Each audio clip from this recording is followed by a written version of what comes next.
Mets cette vidéo en favori si toi aussi tu as envie d'être un crack en calcul de limite. Donc là, je te donne l'une des fonctions qui a été donnée, qui a été posée au baccalauréat du Maroc, donc de 2024 en sciences mathématiques. Donc là, la première question, c'était de calculer la limite de cette fonction-là lorsque x tendait vers 1. Ok, donc ça, c'est du niveau de terminale, donc n'hésitez pas à le faire avec moi. Donc là, si on essaie déjà de le faire de tête, ln de 1 divisé par 1 moins 1, donc ln de 1, ça fait 0. 1 moins 1, ça fait 0, donc on sait que 0 sur 0, c'est une forme indéterminée. Donc là, on ne peut pas calculer la limite, donc essayez de réfléchir en même temps que moi. Là, c'est tout simple. Il faut tout simplement essayer d'abord de décomposer et de passer en fait par un taux d'accroissement. Donc là, qu'est-ce qu'on peut dire? On peut dire que ça, c'est égal en fait à ln de x. Le tout divisé par x carré moins 1, c'est quoi? C'est a carré moins b carré. Donc ça, c'est la troisième identité remarquable. Donc on peut en fait dire que c'est x moins 1 facteur de x plus 1. Et une fois que j'ai ça, qu'est-ce qu'on peut dire? On peut essayer en fait de séparer le dénominateur. Donc là, en fait, on va tout simplement avoir ln de x. Or, ln de x, là, c'est comme si on a fait, en fait, un moins 0. Or, 0, on sait que c'est ln de 1. D'accord? Donc là, je peux dire que c'est ln de x moins ln de 1. Le tout divisé par x moins 1.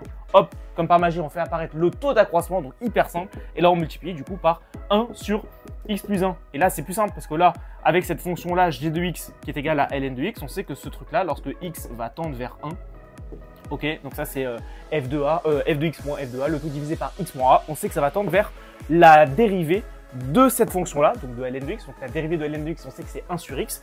Et au point, x est égal à 1. Donc là, on sait que ça va faire, la dérivée c'est 1 sur x, donc 1 sur 1, ça va nous faire 1. Donc ça va tendre vers 1. Et ce truc-là, lorsque x va tendre vers 1, ça va nous faire du 1 demi.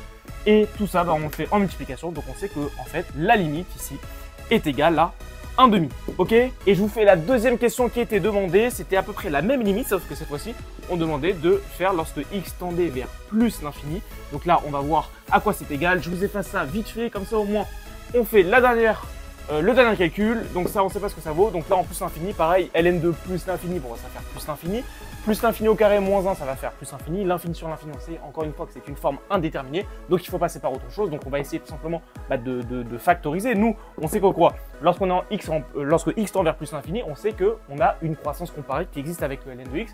Vous savez que ln de x sur x ou alors ln de x de tout divisé par x à la puissance n, on sait que ça va tendre vers 0 et vers 0 lorsque x tend vers plus l'infini ou lorsque x tend vers plus l'infini. Bon, essayons de faire apparaître ce truc là ici. Donc là, je vais tout simplement factoriser au dénominateur par x. Comme ça, là au moins, je vais pouvoir dire que c'est égal à ln de x, d'accord? C'est égal à ln de x, le tout divisé par x, multiplié par 1 sur x moins 1 sur x. Ok, donc là, au dénominateur, j'ai factorisé par x, donc là, il me reste bien x, et là, il me reste moins 1 divisé par x. Or, ça, on sait que par croissance comparée, que ça va tendre vers 0, d'accord, lorsque x tend vers plus l'infini.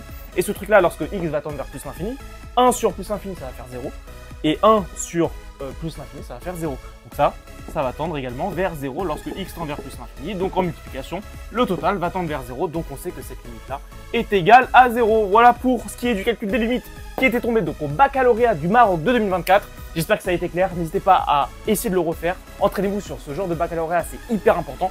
Et si vous entraînez sur ça, vous pourrez largement avoir 20 sur 20 à votre bac en France.